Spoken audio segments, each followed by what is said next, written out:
Kalau gejala sebenarnya saya enggak ngerasa ya dok ya, biasa-biasa aja, keseharian biasa-biasa aja. Suatu hari itu pas lagi mandi, kok teraba ada benjolan di sebelah kiri gitu.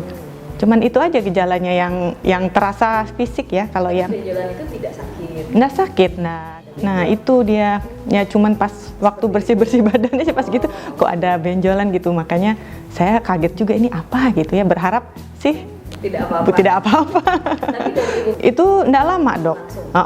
Jadi saya kan begitu ada gejala benjolan itu, saya terus periksa ke dokter.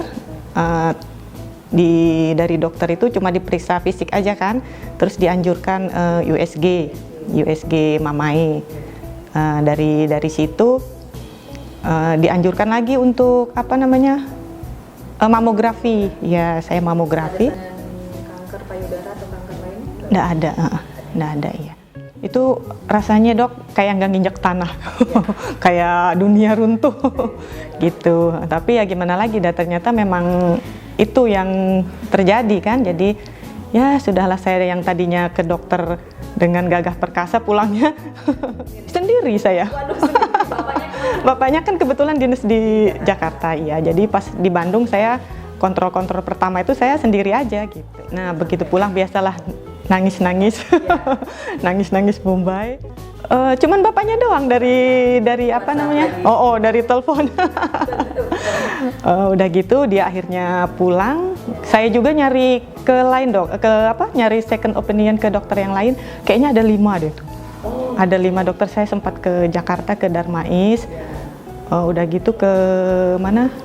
Yang Dharma Nugraha punyanya dokter siapa waktu itu ya? Saya juga lupa.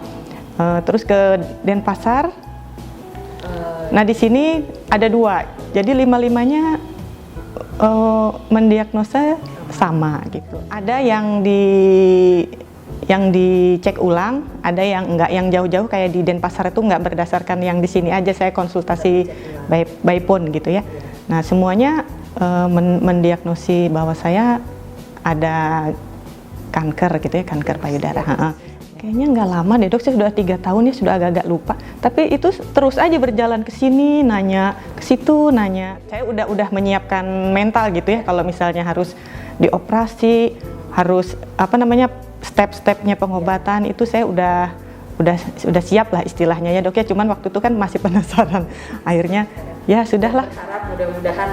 Bukan gitu ya. Ternyata semuanya 5-5-nya masa salah gitu kan ya. Akhirnya ya sudahlah pasrah. Jadi waktu bulan Agustus tuh saya ya ngerasa gejala itu. September kesana kemari konsultasi. Oktober dijadwal operasi, kalau nggak salah operasi itu awal Oktober.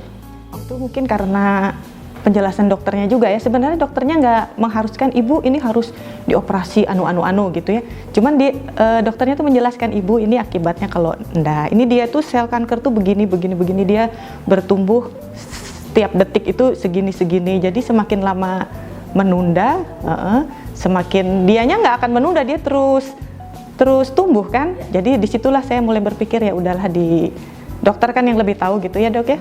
Jadi akhirnya saya pasrah menyerahkan hidup saya di meja operasi gitu. Dok, itu karena saya awalnya nggak merasa sakit gitu ya, keluhan apa-apa. Jadi ya lebih fit aja waktu masuk meja operasi. Setelahnya emang ya namanya itu ya dok ya. Jadi pemulihannya agak-agak lama gitu, agak lama. Dari operasi itu sekitar 6 jam gitu ya.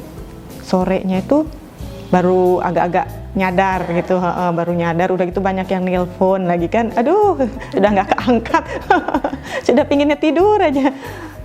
Itu hari pertama gitu. Hari kedua udah mulai bisa ngobrol gitu ya. Duduk juga mesti harus waktu itu masih di Sangga. Kayaknya saya cuma 5 hari aja udah boleh pulang.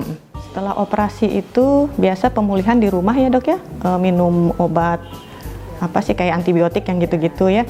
Nah setelah itu mulai proses kemo. Jadi kemo itu bulan November, kalau nggak salah November akhir saya itu kemo pertama.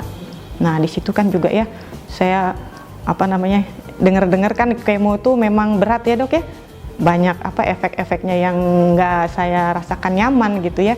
Kayak kemo pertama itu masih segar bugar. Setelahnya itu saya ngerasa apa namanya mual, nggak selera makan, udah gitu ini nih di bekas suntikannya itu di mana namanya nih pembuluh darahnya tuh ruam-ruam merah-merah gitu, gatel banget. Nah gitu, itu tuh sekitar 3 hari 4 harian lah itu si gatel-gatel itu bertahan gitu.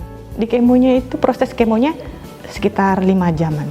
Terapi kemonya ibu jalani berapa lama? 6 kali kemo tuh per 3 minggu. Per 3 minggu kemo, per 3 minggu kemo. Ya itulah. Cuman karena banyak dukungan dari keluarga ya, dari suami, dari anak-anak, dari orang tua. Jadi saya enjoy aja dok. Mual nggak selera makan 10 kali 1 hari. Pokoknya mual makan sedikit sudah nggak enak tinggalkan. Udah gitu berbanyak makan itu buah, sayur. Pokoknya yang suka kita makan aja. Gitu. Sebenarnya mual itu dok. Mualnya tuh nggak ada terkira. Untungnya mungkin dikasih obat yang rada anti mualnya yang agak mendingan gitu ya. Jadi nggak sampai keluar gitu. Sama ini dok, rambut kita pada rontok kan? Tapi sampai parah banget. Gundul. Sampai gundul. Gundul banget, iya. Terus waktu gundul tuh apa bu yang ibu lakukan? Saya pakai wig. Pakai wig. Kalau yang deket-deket udah pakai kupluk aja. Cadangan wignya ibu banyak. Gitu.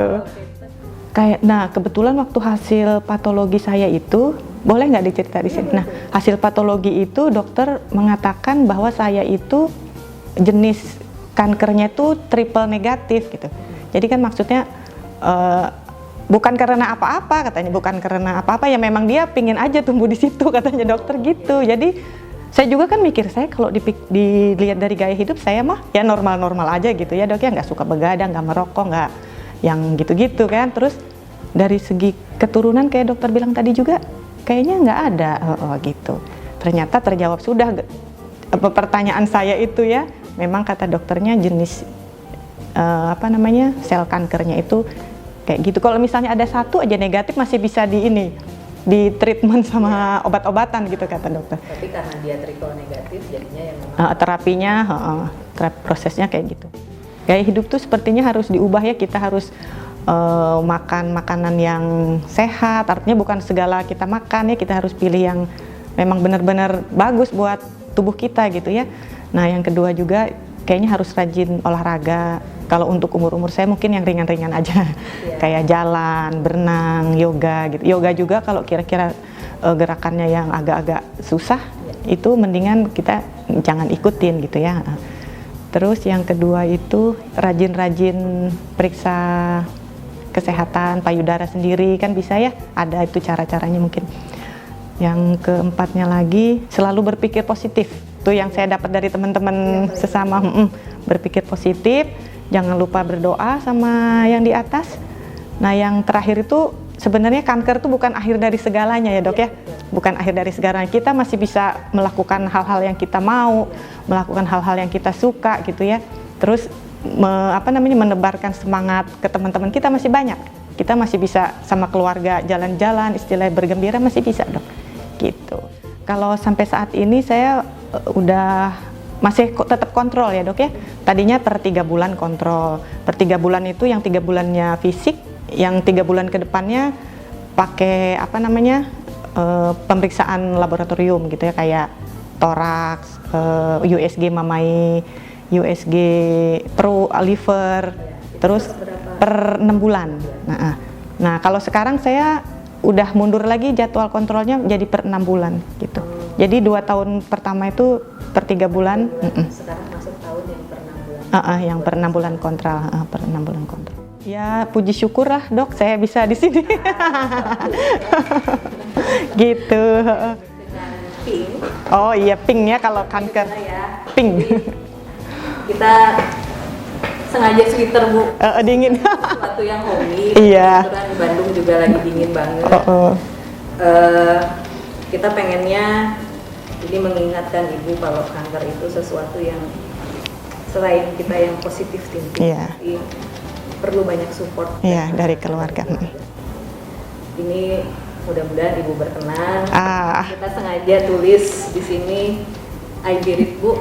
Berarti Ibu sudah mengalahkan kankernya. Iya. Begitu.